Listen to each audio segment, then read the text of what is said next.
Time is precious, and so are our pets. So time with our pets is extra precious. That's why we started Dutch. Dutch provides 24/7 access to licensed vets, with unlimited virtual visits and follow-ups for up to 5 pets. You can message a vet at any time and schedule a video visit the same day.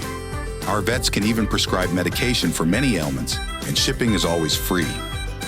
With Dutch, you'll get more time with your pets and year-round peace of mind when it comes to their vet care.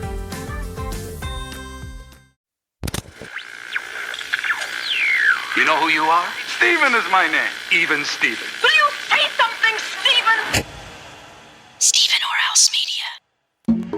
Media. What is your favorite thing in the world? Comics. Yes. Comics!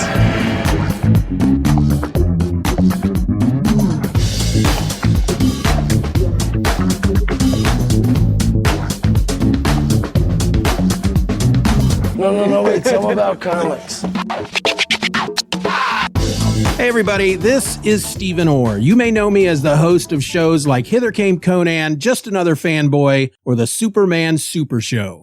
Well, I'm hosting a new podcast, and I wanted to take this opportunity to tell you all about it. It's a weekly podcast that I'm calling The Comic Book Show because, well, it's a show that's about comic books. I love comic books. But rather than reviewing my favorite new releases or focusing on one specific character and all of their various comic book adventures throughout the years, the Comic Book Show will devote full seasons of episodes to one singular miniseries or storyline, one issue per episode.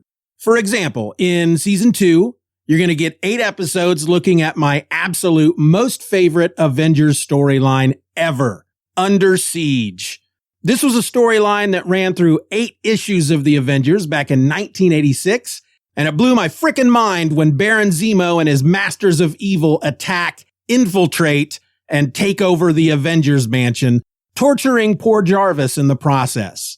But before we get there, we're kicking off season 1 with 6 episodes that are all about my most favorite super dude of all time, Superman. And what better storyline to get all up into than the 6-issue miniseries that introduced me to the Big Blue Boy Scout in the first place, The Man of Steel, which was published in 1986 from DC Comics. 1986. I'm sensing a pattern. No, it's just a coincidence. Written and drawn by John Byrne, one of the single biggest names in comics at the time, The Man of Steel reboots the entire Superman comic book franchise following the events of Crisis on Infinite Earths the year before. And, well, here, I'll tell you what. Rather than talking about the show, how about I give you a bit from the first episode of season 1, just enough to whet your appetite. Enjoy.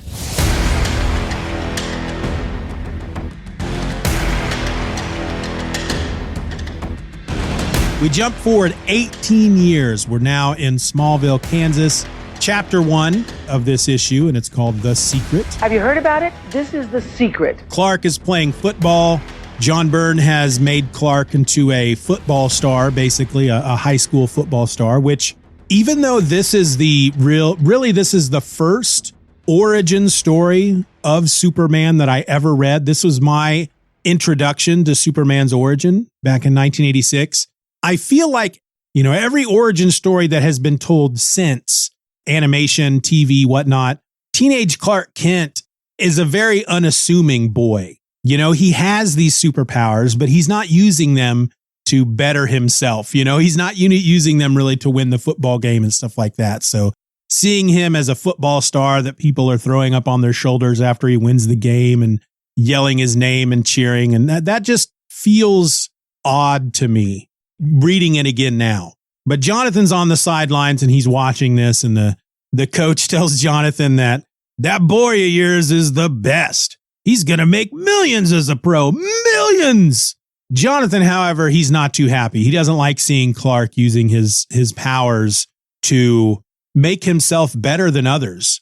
And he even points out to the coach that there's teammates on the bench that are watching Clark win this game pretty much by himself, and they don't look happy. And when he points that out to the coach is like, they're just jealous, because the coach is just happy that they're winning. He doesn't care how it happens because football is the most important thing in many Americans' lives, which is, I'm not going to judge. Anyway, Clark is getting ready to go have a soda with Alana Lang after the game, but his dad says, nah, you're coming with me. I'm taking you home. And on the ride home, Clark asks his dad, are you mad at me? And Jonathan tells him, I'm not mad. I'm disappointed. And Clark doesn't understand. He said, well, how can you be disappointed? I just won the last game of the season and I pretty much did it by myself. And Jonathan's like, yeah, I know.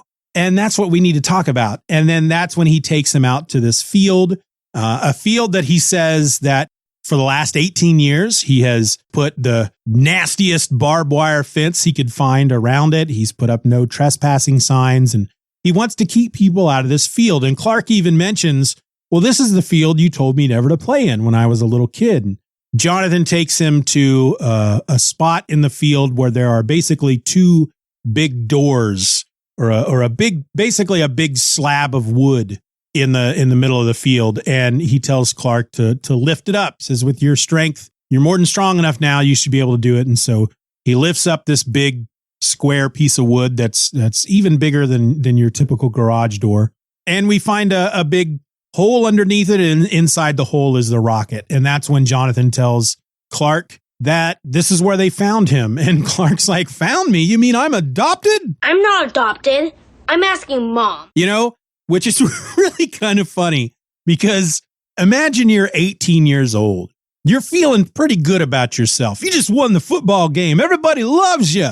And your dad takes you out into a field where there's a frickin' rocket ship in a crater and says, yeah, this is where we found you. This is where you came from. And you don't think to yourself, oh, hold on, I was in a frickin' rocket ship as a baby? No, his thought is I was adopted. That's what he's dwelling on, which is kind of funny. But Jonathan tells him the story of how 18 years ago they saw something fall out of the sky and they, in the middle of the night, and they drove out to where they saw it land and they found the rocket. And inside the rocket is baby Clark. Now, I should point out here, it's very important to note that in John Byrne's retelling of Superman's origin, I talked about how he was in this birthing matrix, this gestation matrix. He was born on Earth rather than on Krypton. In every story that's been told before this point, and frankly, there's origin stories that have been told after this point. Many of them, Kal-El is a baby. Jor-El takes his infant son and places it in a rocket and sends it to Earth. But in this case, he sends his unborn gestating fetus of a son, and it is then born on Earth. And the child happens to be born ultimately when they approach the rocket, and Jonathan puts his hands on the matrix. That's when the matrix opens up, and that is Clark being born into the world. So that was done on purpose, of course. They wanted I don't know if it was what John Byrne wanted or if it was what DC wanted, but ultimately the idea here is that this gives Superman more of a connection with Earth. Yeah, he's from Krypton, he's an alien, but he was born on Earth and raised by a couple of good citizens in the state of Kansas.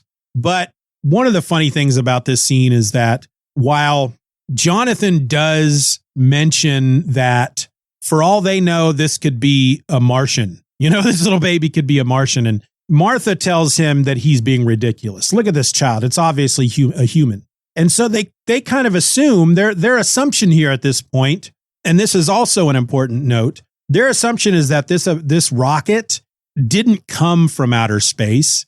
It's maybe Russian, that the Russians sent a baby into space, basically, because Jonathan mentions, they've been sending dogs and monkeys and stuff up there, so I guess. And Martha's just horrified that anybody would send a baby up into space, and that they're going to take this baby home and they're going to raise this child as their own. And if the Russians come looking for them, well, they're going to get Martha's foot in their butt.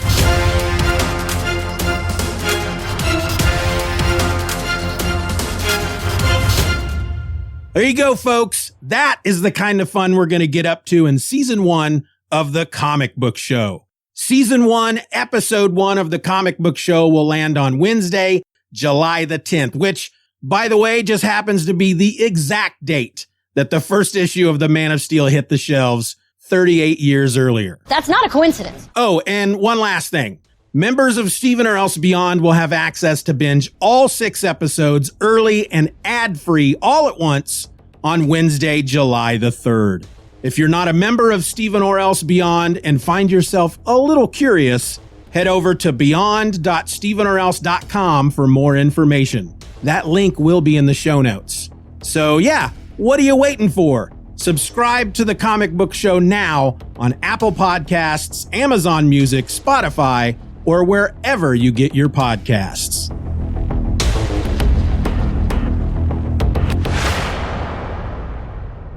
I just don't think I can move through life knowing that a guy named Steven did this to me. Oh, but wait, there's Superman. He'll save us. Superman! Superman! Wait, where are you going? Oh, to hell with him. Time is precious, and so are our pets. So time with our pets is extra precious. That's why we started Dutch. Dutch provides 24/7 access to licensed vets with unlimited virtual visits and follow-ups for up to 5 pets. You can message a vet at any time and schedule a video visit the same day. Our vets can even prescribe medication for many ailments, and shipping is always free. With Dutch, you'll get more time with your pets and year-round peace of mind when it comes to their vet care.